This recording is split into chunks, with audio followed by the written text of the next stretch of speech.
বিসমিল্লাহির রহমানির রহিম। প্রিয় নেতৃবৃন্দ, সহকর্মীবৃন্দ, সকল শরণার্থীগণ, আসসালামু আলাইকুম।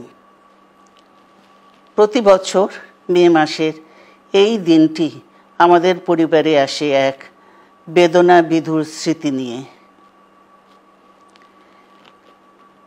এই দিনে শুধু আমাদের পরিবার নয়, বরং সমগ্র দেশই হয়ে উঠে পড়েছিল বেদনার্ত ও অভিভাবকহীন। আমাদের প্রিয় মাতৃভূমি বাংলাদেশের জন্মের সাথে জড়িয়ে থাকা এক অবিচ্ছেদ্য নাম শহীদ প্রেসিডেন্ট জিয়াউর রহমান, যে চট্টগ্রাম থেকে স্বাধীনতার ঘোষণা করে তিনি এ দেশের সাথে তার নাম অবিচ্ছেদ্য করেছিলেন।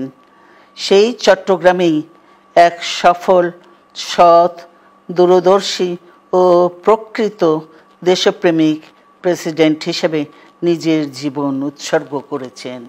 এদেশে গণতন্ত্র, স্বাধীনতা, সংবাদপত্র ও বিচার বিভাগের স্বাধীনতা, স্বনির্ভরতা ও উন্নয়ন এবং নিজস্ব জাতীয়তাবাদ সৃষ্টির অনন্য রূপকার শহীদ জিয়া, যে গণতন্ত্র প্রতিষ্ঠা আর সার্বভৌমত্ব রক্ষার লড়াইয়ে তিনি শাহাদাত বরণ করেছেন, সেই গণতন্ত্র নিরবচ্ছিন্ন যাত্রা আজও বাধাগ্রস্ত হচ্ছে প্রতি পদে পদে।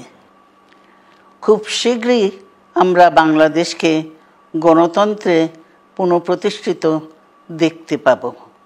এই হোক শহীদ জিয়ার শাহাদাত বার্ষিকীতে আমাদের অঙ্গীকার। এই লক্ষ্যে সুশৃঙ্খলভাবে এগিয়ে চলার জন্য আমি বিএনপির সকল পর্যায়ের নেতা কর্মী ও দেশবাসীর প্রতি আহ্বান জানাচ্ছি।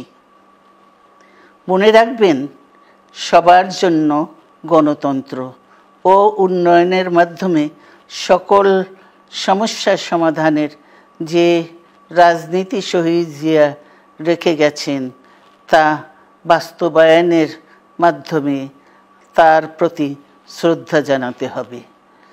আমরা তার বিদায়ী আত্মার মাগফিরাত কামনা করছি। আল্লাহ হাফেজ। বাংলাদেশ জিন্দাবাদ।